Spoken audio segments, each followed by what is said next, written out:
Good afternoon and welcome. My name is Julie Kaplan and I'm Manager of Public Programs at the Center for Jewish History.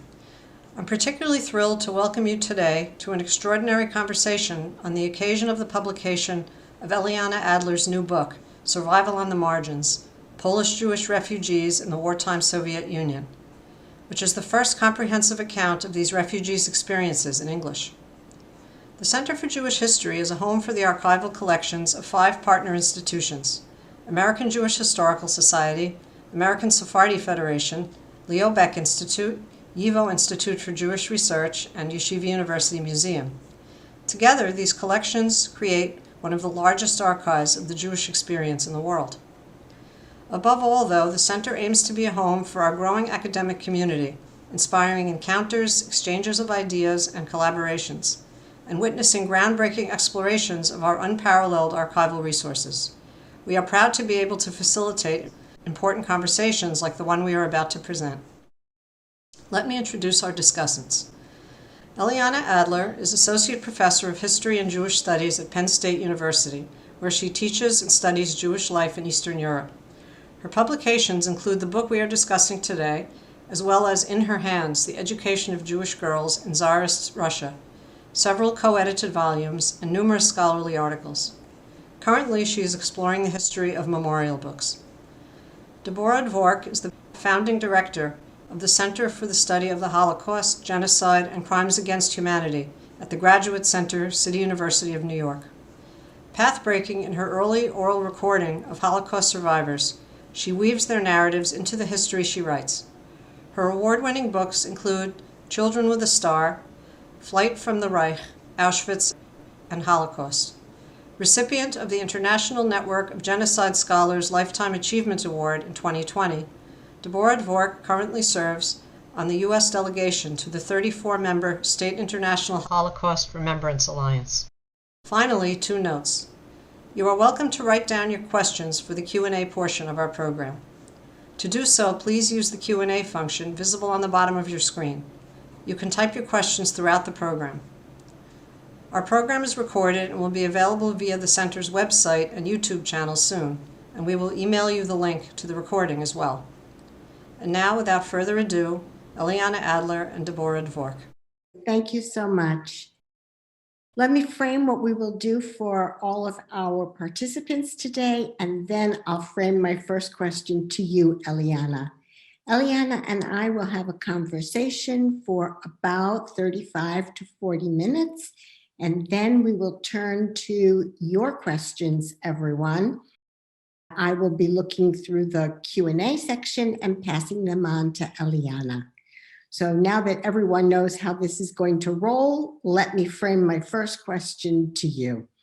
And that is, it took me years before I was able to see refugees as part of the larger history of the Holocaust, and a number of books before I was able to see refugees who fled to the East as part of that larger story.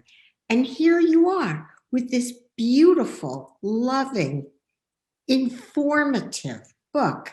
So please tell us, what prompted you to write it? Thank you.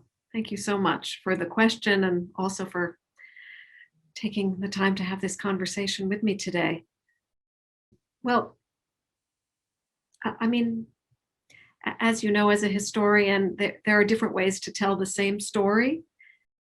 So there's a version where I come across as somewhat prescient, and another one where I come across as somewhat bumbling, and they're both true. I ran across versions of this story. I heard from people I know, I read memoirs, I read poetry. It was always sort of there at the margins, but it also took me a while to realize that it was not just kind of individual fascinating stories, but that it was a larger history and one that needed to be written. And then it took me even longer to figure out that I was going to be the one to write that. My initial foray was I was planning to write an article, a single article about schools.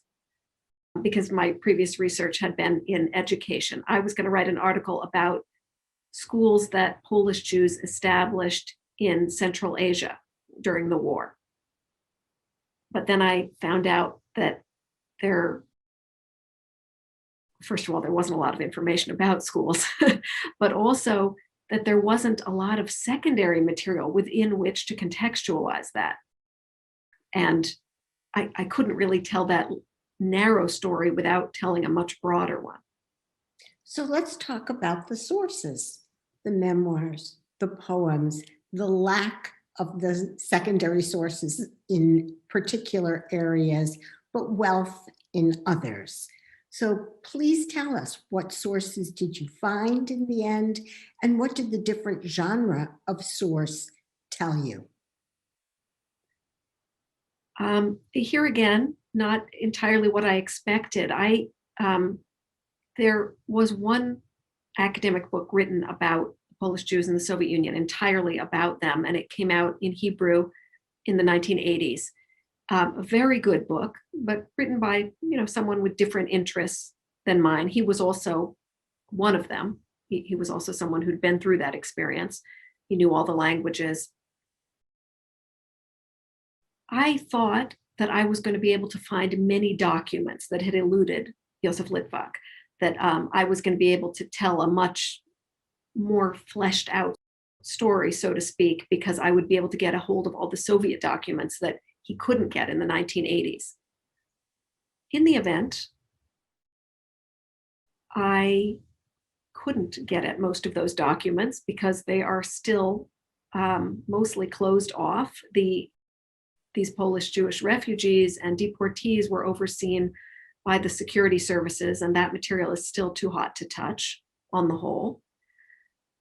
But simultaneously, I absolutely fell in love with the testimonial literature.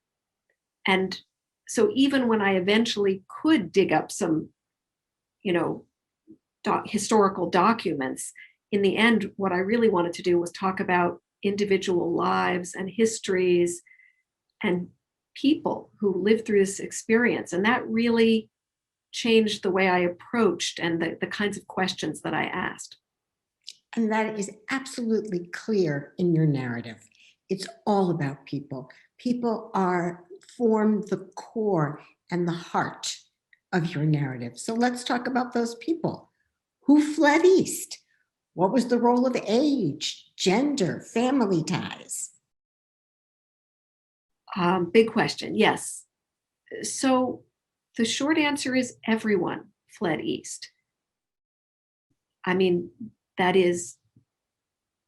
it was a roughly, in many ways, representative group of Polish Jews. More so, certainly, than I would have expected. And then some of the previous literature has assumed that it was mostly young men who were able to leave behind everything and everyone and make that perilous journey.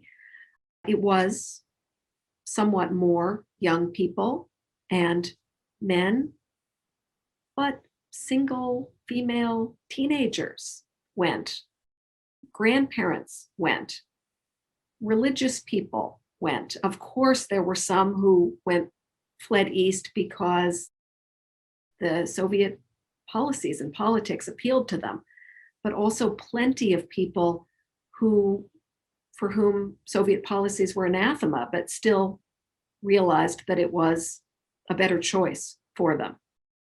So a really very, very mixed group of refugees. Of course, yes, skewing young and skewing to some degree those who were closer to the border physically or kind of familially closer to the border. That is, they had connections on the other side. They had someone to go to. For people like that, it was much easier to make the decision to flee. So you mentioned family ties. Was this mostly an individual flight, or was it family groupings? Or did somebody go first and gain a foothold and then send for others? How did that work? Yes, all of those, yes. And some of the most tragic stories are those, chain migrations that were stopped because, of course, nobody knew when the border would close, when the next invasion would come, if the next invasion would come. So there were certainly a lot of families who either purposely sent someone ahead to check it out and then bring over the rest of the family, or in many cases, one person just sort of was willing to go first and maybe went individually, but then wrote home and said, it's much better here, it's much safer here, you should all come. And bit by bit was bringing over members of his or her family until it was no longer possible to do so. And of course, there was family breakups that happened. People got lost, they were arrested, they never found the other members of their family because those people were sometimes themselves running from the police. And so there's a lot of difficult stories, but a lot also of families and individuals who succeeded. So your book addresses a number of fraught issues. And one of these is Jews' responses to the Soviet occupiers in the east of Poland. Perhaps start with how Jews came to find themselves under the Soviets with the Russian invasion from the east. We are talking about the border, but it occurs to me that there may be people, especially without a map, who don't know what we're talking about, where we're talking about. And then the other piece is, did the Soviet regime in fact offer greater opportunities to Jews? So that's a lot of questions packed into one, and I leave it with you to do the answer. So this is for sure, you need maps. I mean, today we don't have them in front of us, but it's impossible to understand all of these, what these people went through, where they went without looking at maps. But the simple version here being that the Soviets and the Nazis split Poland in half, and we're speaking about both those Polish Jews who were on the eastern side, who were the Soviets came in and they didn't have a choice about that. They became part of the Soviet Union. Their territory was annexed. And when we're talking about flight, we're referring really to those Jews on the side, the western part of Poland that was taken by the Germans, who then made the decision to leave Nazi occupation and enter Soviet occupation, which was, as you say, a fraught decision personally in many ways, but also politically and remains so still in Poland today. There are, well, of course, that the map changed. That area became Ukraine and Belarus, parts of Ukraine and Belarus, and wasn't given back to Poland after the war. But there's still a lot of sensitivity around issues of who collaborated, quote unquote, collaborated with the Soviets, in which way during this period, who welcomed the Soviets, and a lot of accusations that Jews were pleased to see the Soviet invaders, which was true, because given the choices, even though no one knew in 1939 what 1941 or 1942 would look like, still being under Soviet occupation in many ways, given what they knew about the Germans, was good fortune. Mm-hmm. So there were many Jews who were not at all pleased that there was an end to independent Poland, but given the choice of occupiers, would have rather been under the Soviets, simply for safety reasons, but also, and this gets to the other part of your question, because for some people at least, the Soviets did offer new, unprecedented opportunities. Certainly not for everyone. For Orthodox Jews, living in Soviet territory was going to be difficult, and it was difficult in all sorts of ways. For those who were left-leaning politically, there were, or at least willing to sort of toe the line and say the right thing. The Soviets, in terms of cultural and educational policies, offered a lot that hadn't been available to Jews in independent Poland in the interwar period. And in fact, that wasn't available to Jews really, or to anyone anywhere, such as paying poets to write poetry. The Soviets supported cultural figures, supported theaters, made it possible for people to do art as long as that art fit within their confines and their definitions of what was appropriate. People could make a living doing what they wanted to, who had never been able to do so previously, artists of all different sorts and cultural figures. And also there were educational opportunities for Polish Jews that were out of reach in many ways, partly just financially in Poland, but also because of limitations, quotas on Jews in especially higher educational institutions. So let's drill down a little bit on what life was like. You're talking about the opportunities. We have two different populations, people who were living in the east of Poland and who came to be under Soviet rule. And then there were people from Jews from the west of Poland who fled to the east purposely to avoid Nazi German rule. So focusing on these refugees, the refugee Jews who came, who offered help to them? How did the refugees situate themselves? What did they need to do first, second, and third? How did they organize themselves? Yes, so utter chaos. Some of them had family to stay with. Many did not. They had no place to stay. They knew that they wanted to be in Soviet territory, that they didn't want to be under the Nazis, but they were living on the streets. They were living in school buildings. They were often in synagogue buildings, which were closed down, which were no longer functioning as synagogues, but were big spaces where a lot of people could sleep. Early on in the first months of the war, in the fall of 1939, it was getting colder. There was no, the flight of refugees was unexpected. No one had planned for it. And so there wasn't really a system set up on the Soviet side to absorb them, to give them permission. They were afraid in many cases of being caught. They didn't know if they were allowed to stay or how long or where. And they didn't have food, they didn't have lodging. It was terribly difficult in the early months. And that meant that some people gave up and went home, decided that they just couldn't make it. It was too hard. They wouldn't be able to. In terms of who gave them help, eventually there were some Soviet bureaus put in place to provide sort of an office where you could sign up for jobs, where the office would also help you find housing.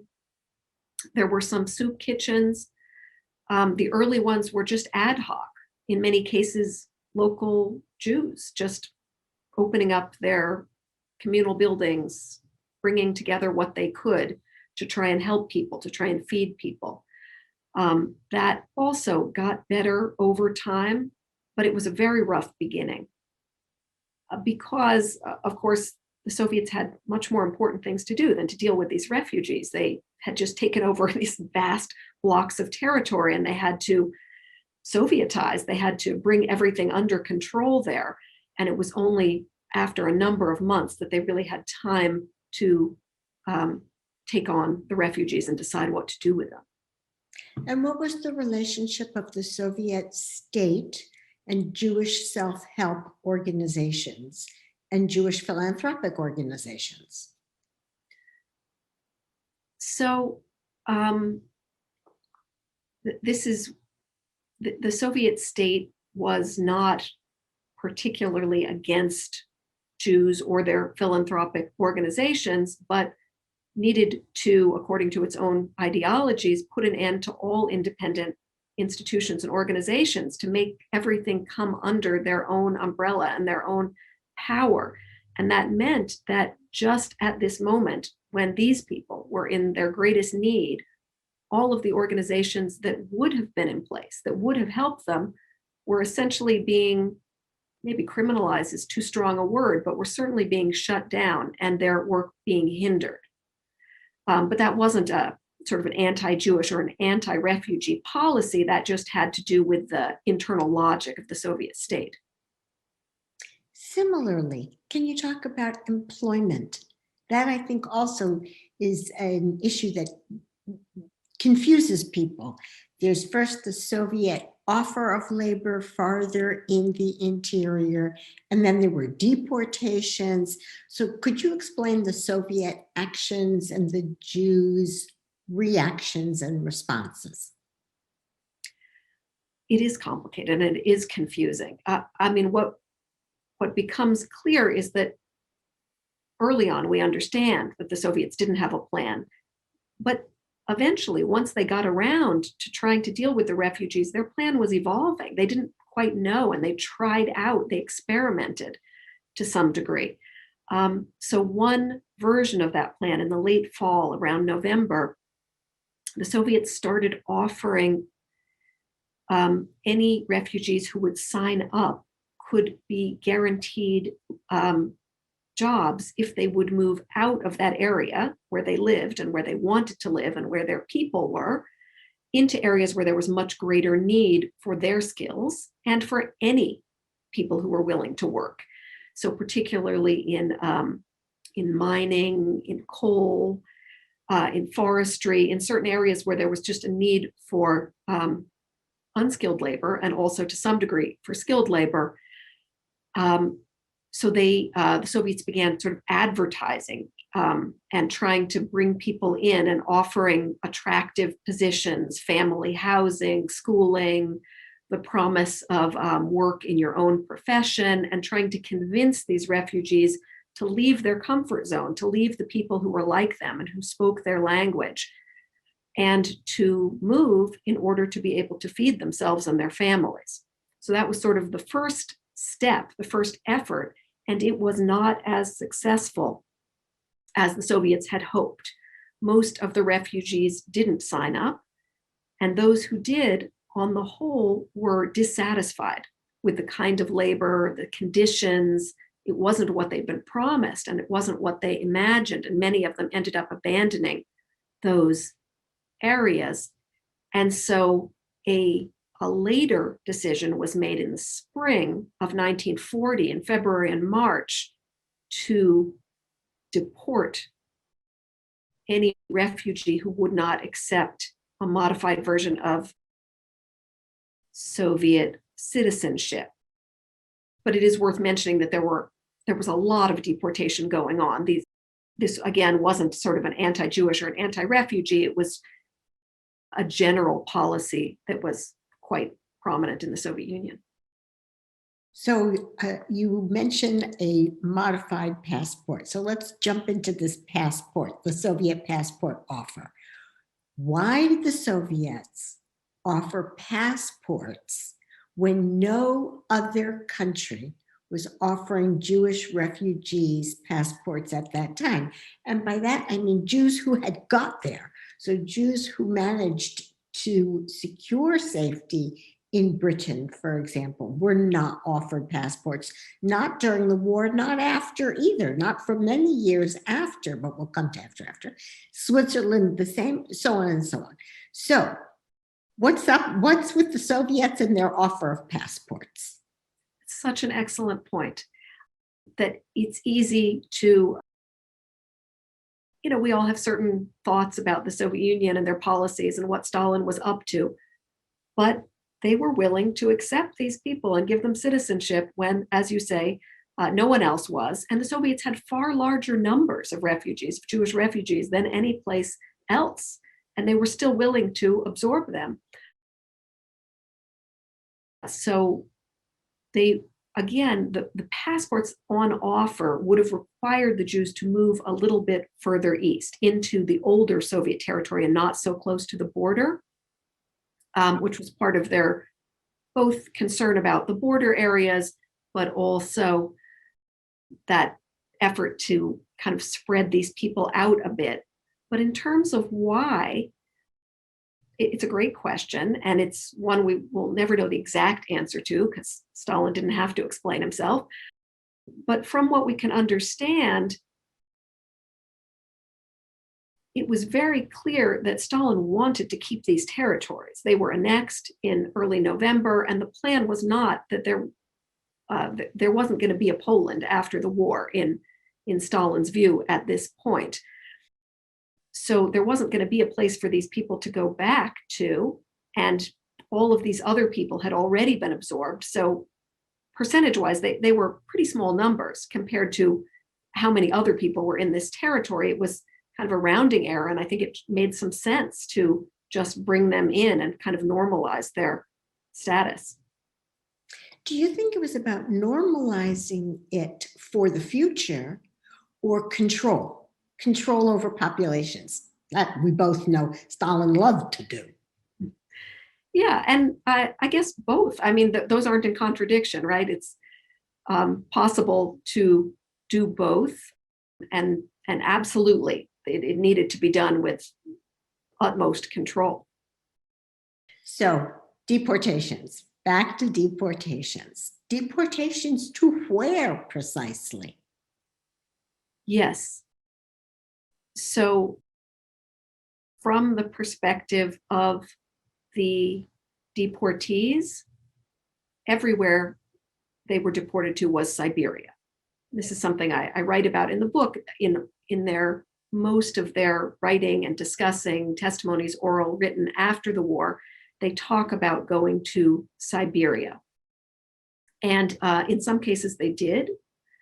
In some cases, they were sent to the Arctic or to the Urals or to northern Kazakhstan, areas which technically speaking are not Siberia, but they certainly felt like Siberia. They were so far from any experience these people had ever had. They were sent to, most of them, of the refugees were sent to what were called special settlements, which were sort of work camps, but just for themselves. Other populations, previously deported populations, had been moved out of those areas, and these people moved in, and they were expected to work manual labor, mostly forestry, but some other heavy work, and in these very isolated, out of the way areas where they were quite far from anyone and everything. Some of them were sent to much more difficult areas, those who were imprisoned for one reason or another because of their politics, were sent to prison camps, sometimes with other Soviet citizens, sometimes with other Polish citizens.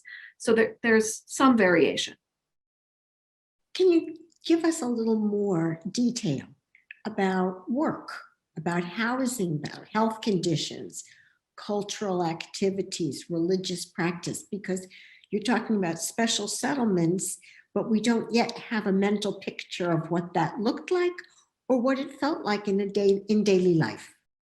Yes, and here again, I think partly for legibility, mostly when they talk about this experience, they don't call them special settlements. They say they were in labor camps. They say they were in the gulag. And again, that's how it felt to them, even if it maybe wasn't the most extreme gulag experience. They were expected to work all the time. And many of them, so many that it really becomes a trope, say that there was some temperature at which they didn't have to go to work. Some people say it was 50 below zero. Some people say it was 60 below zero. Some people it was only 40 below zero. But basically the point being they had to work in all weather and unimaginable conditions, that they didn't have the equipment that they needed. They didn't have the training that they needed. They often had to walk kilometers in the dark, in the cold, before they even got to the work sites. And the work they were doing was often dangerous. People were injured, people were killed on the job.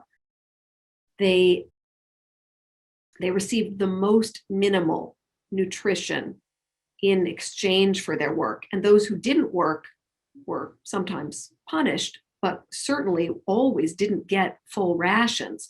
So people who were sick, who were elderly, who just couldn't work for one reason or another, that meant they got even less in terms of daily bread and soup than those who were working as hard as they possibly could. So terribly difficult situations, being overseen by the NKVD, the precursor of the KGB. So in these very inhumane, being treated as prisoners, being told that they would never be allowed to go to their homes, and very little scope for cultural life, for religious life. Some of them tried, and it depended a lot on individual commanders if they could, many of them,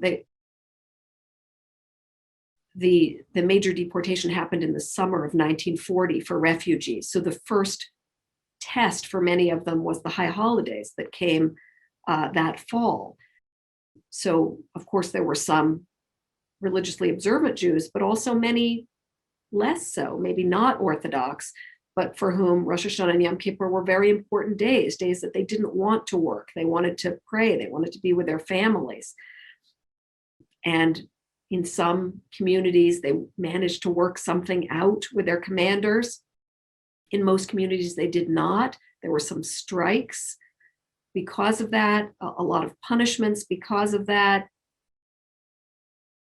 So it depended a lot on local conditions, but overall, just beyond anything they could have imagined. And it's worth mentioning at this point that certainly in the winter of 1940, not only these Polish Jews who were in these special settlements, but also their relatives back in Nazi-occupied Poland all agreed that they had made a terrible decision and that they were suffering more than anyone should be expected to. They should have stayed under the Nazis. They would have been fine.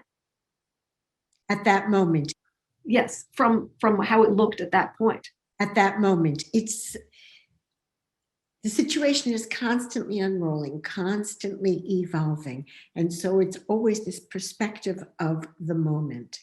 So these settlements, are they mostly, again, comprised of refugee families or individuals, single people? So courtship, marriage, births? So most of the refugees were fairly fortunate, relatively, in that they were with others like them. They were mostly with other Polish Jews.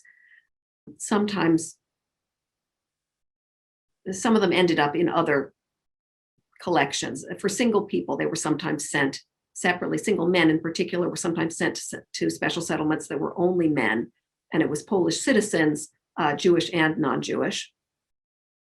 And sometimes families were separated, again, partly based on politics, partly based on just the conditions where they were.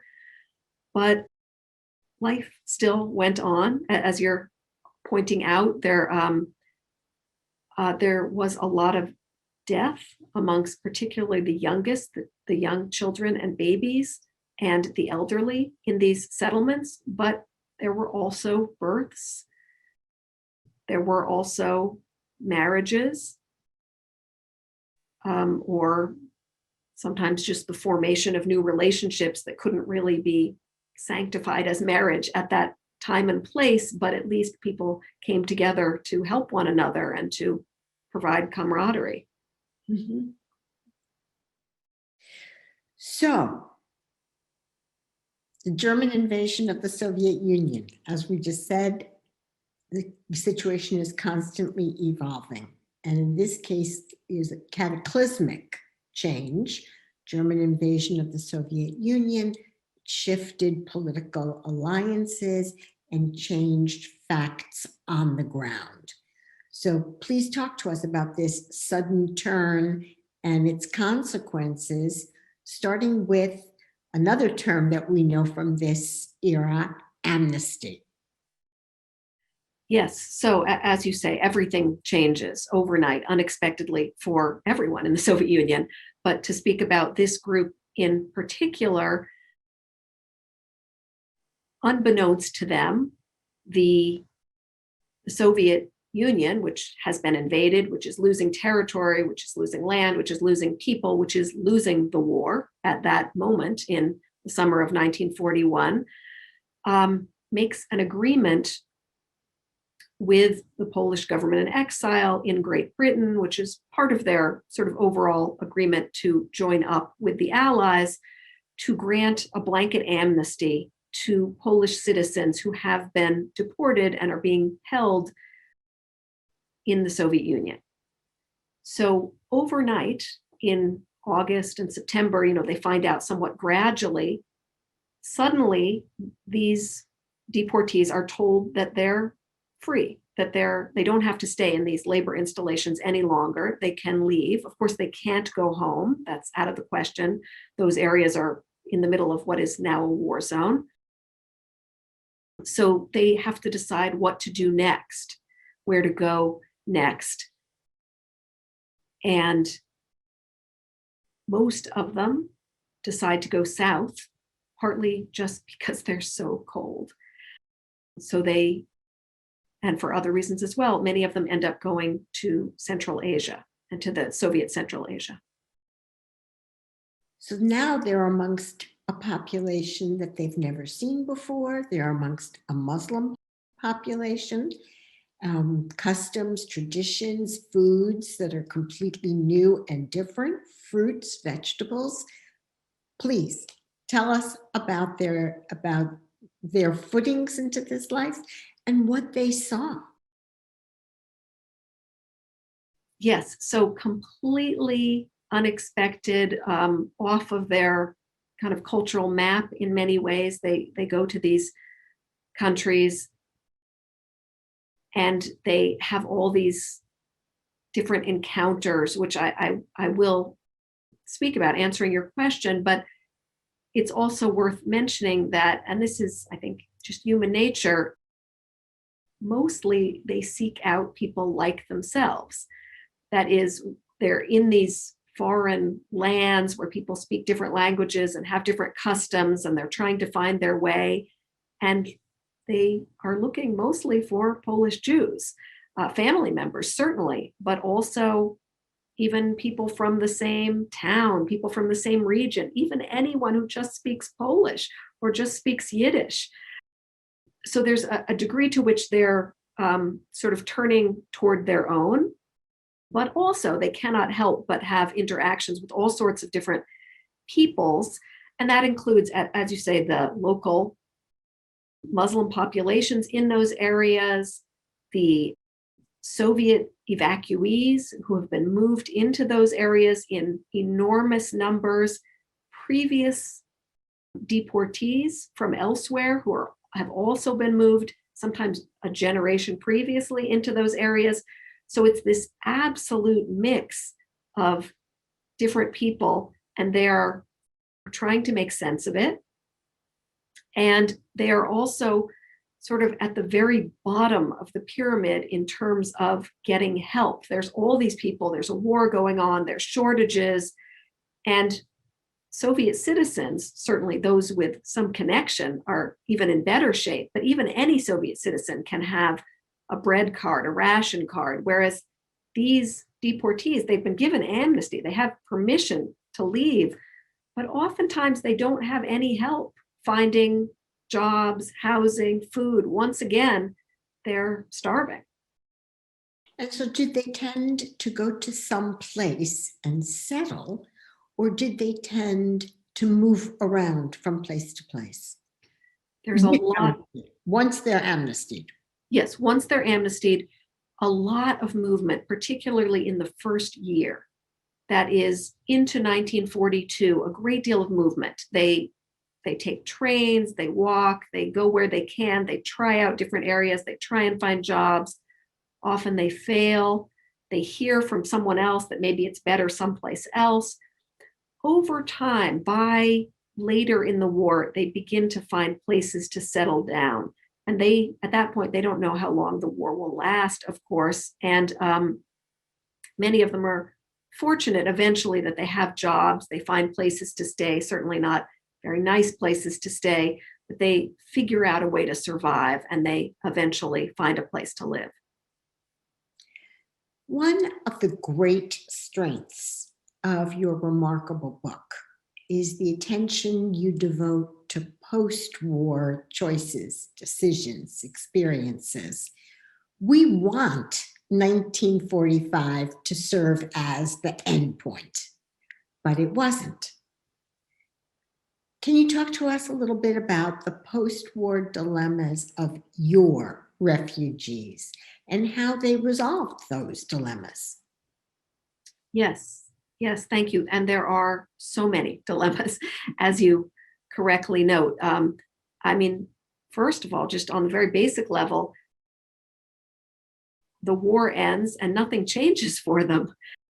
They mostly, on the whole, some of those who were in the Red Army were actually fighting in the war and were moving westward, but most of them are stuck in Central Asia and are only allowed, given permission to repatriate to Poland in the summer of 1946. So the war is well over by the time they can even get home, and they've been dreaming about going home, and they've been trying to figure out what's left and who's left. They know something, certainly by 1946, they know something about the Holocaust, which isn't yet a word and isn't yet even a concept, but they know that there has been death and destruction and murder. They've tried to make contact with their families. Sometimes they've gotten the story, this cousin survived, the parents maybe didn't, but they still don't understand the level of destruction back in Poland. And once they finally get back, then they face the decision of what to do next. The whole war, they were just waiting to get home. That was their entire goal. On the whole, there were some, of course, who were Zionists, and really, for them, this experience taught them that they were not safe anywhere but in a future state of Israel. But mostly, these were people who wanted to go back to Poland, to their very homes, to their very communities, to their very families that they left behind. And they face the reality when they get back that that isn't an option. They can try and rebuild. They can stay in Poland, probably not in the towns and the homes, certainly not in the smaller towns that they came from.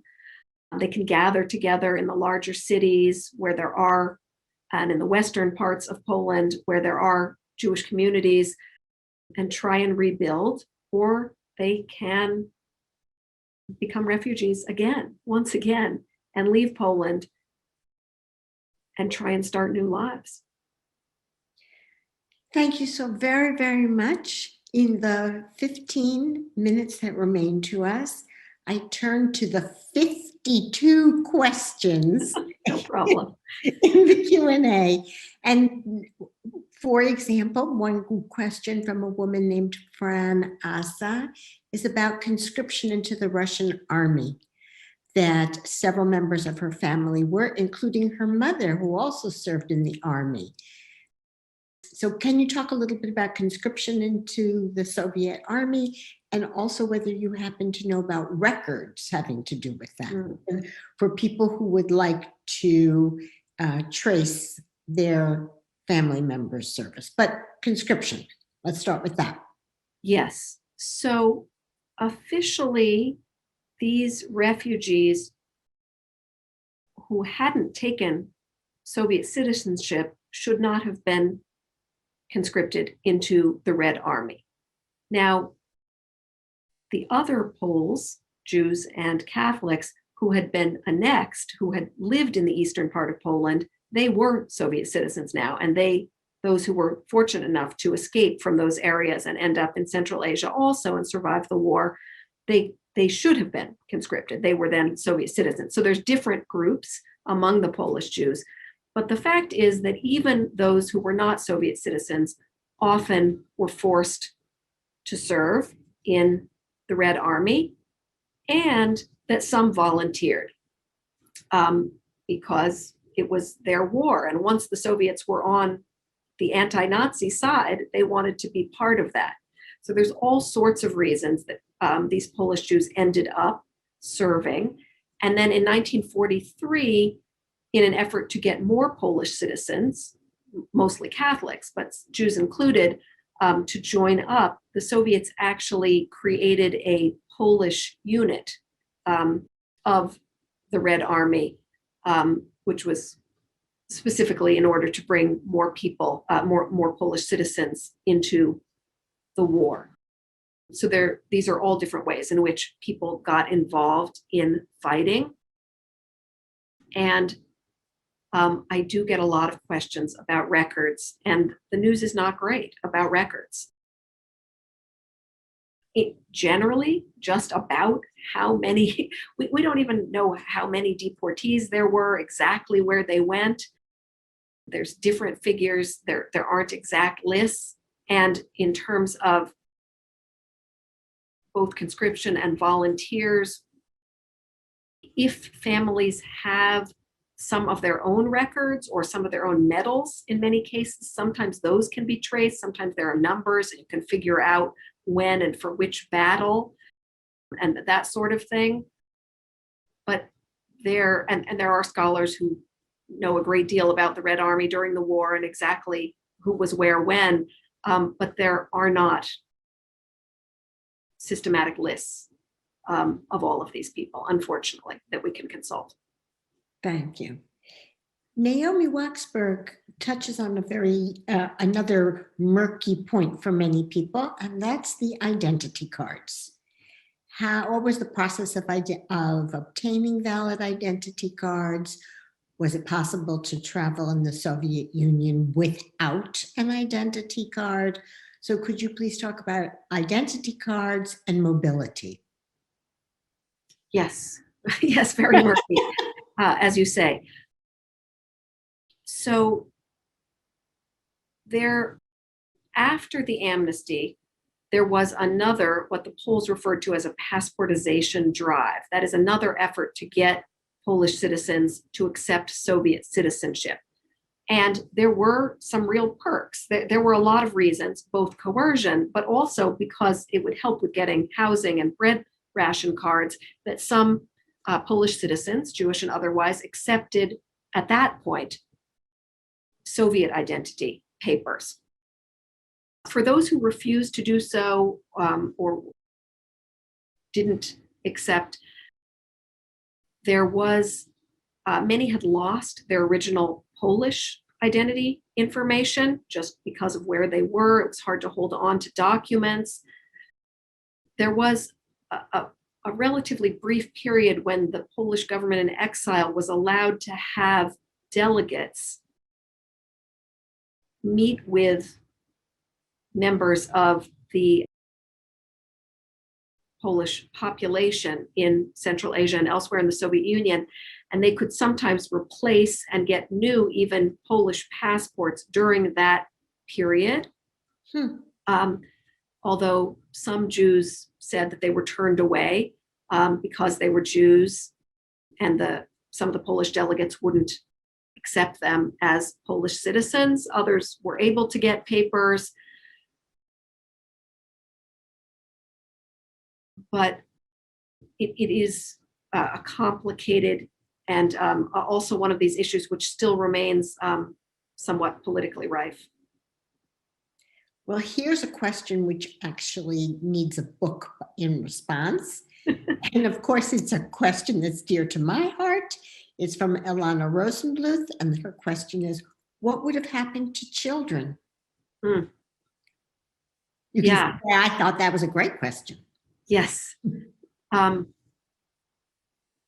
So children, some children lived through all of these experiences and later wrote about it. And some of the most compelling memoirs that I've read are written by children, sort of providing this child's eye view of these, much more wonderment in many ways about Siberian winter, about other cultures, that of course they were hungry and they were wearing rags.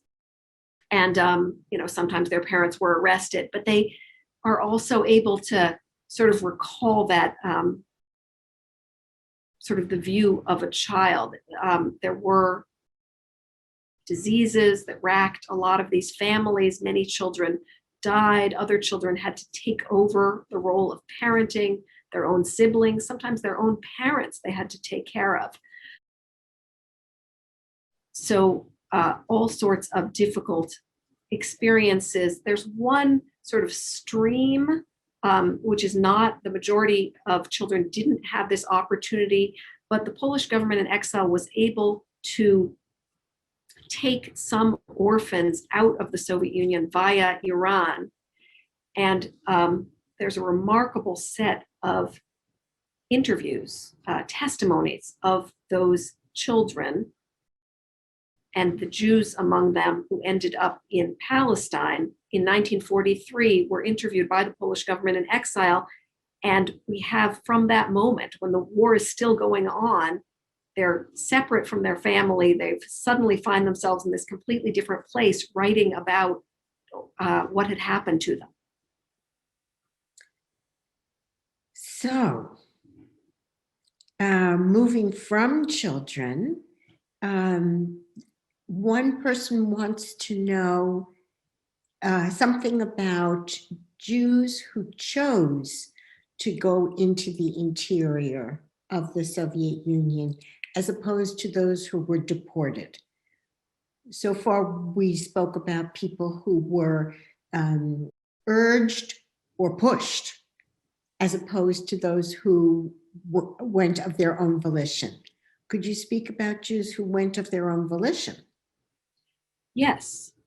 So this included families, individuals, young people in particular. As I said, often they found the work very difficult, the equipment, uniforms, the tools insufficient. It was hard work that they were given. It wasn't what they expected. But some decided to stay and to try and make a life there. And they had an opportunity to interact with Soviet citizens much more so than those who stayed in the newly annexed areas. So a lot of them, those people write about and talk about learning about life in the Soviet Union, finding out what it was like. Sometimes they were able to meet other Jews and learn about their lives and the opportunities they had, and also the opportunities that they didn't have. Now, on the whole, the places where these people had been taken to labor, it was mostly Eastern Ukraine. So when the Germans invaded in 1941, unlike those who had been deported much further, they were still in danger.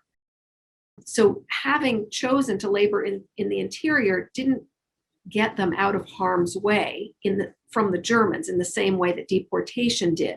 So then they faced the decision of whether to try and flee once again. Should they try and get ahead of those German armies as they had back in Poland in 1939?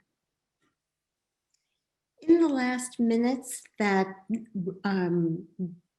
remain to us, there are a couple of questions that come up often, and one has to do with the post-war period.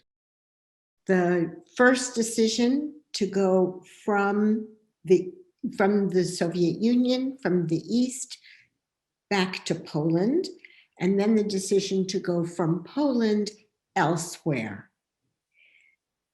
Can you talk about the factors that they brought to bear? You've already discussed going home, looking for each other and to see what was left.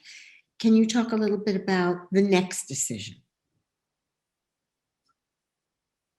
So this is a moment, and this is a moment where they kind of rejoin the other survivors. Those who were in camps, who were in ghettos, who were in hiding, who were partisans, are already back in Poland by this point. Their war is already over. Some have stayed in Poland trying to live there. Some have gone on to DP camps or to other areas. And these refugees are sort of the latecomers, and they're arriving in these kind of reconstituted Polish Jewish communities in Łódź, in Lodz in particular, in Lower Silesia, where there are survivors of the Holocaust who have made the decision, at least temporarily, to try and stay in Poland and to see if it's possible, who are opening schools, who are opening orphanages, who are training centers, who are trying to see if they can rebuild something like what they had before the war. And among the returning refugees, there are many who want to stay, who want to try that route also. And there are also some who have decided already that they are not going to stay, not a chance, that they don't feel welcome going back to their homes. And some face some very difficult experiences when they do try and go home to find out more about their families. So they're facing post-war anti-Semitism. They're facing just the emptiness of the Polish Jewish communities. But there's also a great deal of energy. And I think that it's worth emphasizing. I think that often gets looked over, that there were people who wanted to stay and rebuild, and people who did stay and rebuild. And eventually Stalinism came in and made it much harder to revive those Jewish communities, but it wasn't always about leaving.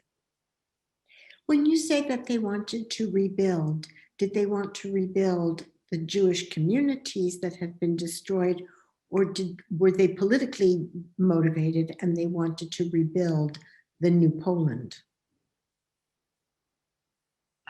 Yes, absolutely. Quite right. They wanted to have something that had been there before, not necessarily, in some cases, yes, sort of religious communities, but also just the being around other Jews, just the sense of community. And also, for many, there was an attraction in the possibility of building what was supposed to be. There was an idea that post-war Poland could do it better than the Soviets. The Soviets hadn't quite managed to sort of live the dream of what was possible with communism, but maybe Poland could really do it, and even Jews could be allowed to be part of that as Jews. We have literally 2 minutes left, and one of the points that has come up over and over in the questions is the sense of relationship, the importance of relationship. That is, many of the people who are participating and listening to you today come from families like mine, where one branch of the family survived because it fled, or they fled to the East. So sometimes we read a diary or a memoir or listen to an oral history, or it's our own family history, and that narrative shapes our understanding of our subject or one aspect of our subject. So if that experience resonates with you, can you relate a story that was told and how it shaped your thinking? And we'll end with that. Oh, there are so many powerful stories. I think I'll just mention that one of the very first stories that I ran across is Esther Hautzig's The Endless Steppe, which is this description of being an adolescent in Central Asia and a Polish Jew, and trying to have some sense of identity, some sense of place. And it's written for young adults, but just beautiful in terms of the writing, in terms of the scenery, brings you in. And then just to your point about this being these Polish Jews survived at much higher rates, and therefore it's much more common to meet these people in the Jewish community. I'm not surprised that this is the family story of so many people. And that's a lot of why I wrote this book, is the realization that this story, it's time now to tell it. Thank you for writing the book, Eliana. Thank you. And may you grow from strength to strength. Thank you so much. It's been a pleasure. I would like to thank Eliyana Adler and Debórah Dwork for a fascinating conversation. Thanks also to our audience for all those excellent questions. I'm sorry we didn't have time to get to more of them. And I want to also thank our Director of Academic Programs, Malgorzata Bakalarz-Duverger, who organized the program. And again, we will be emailing a link to the video of this program to everybody who registered within a couple of weeks. Thank you and good night.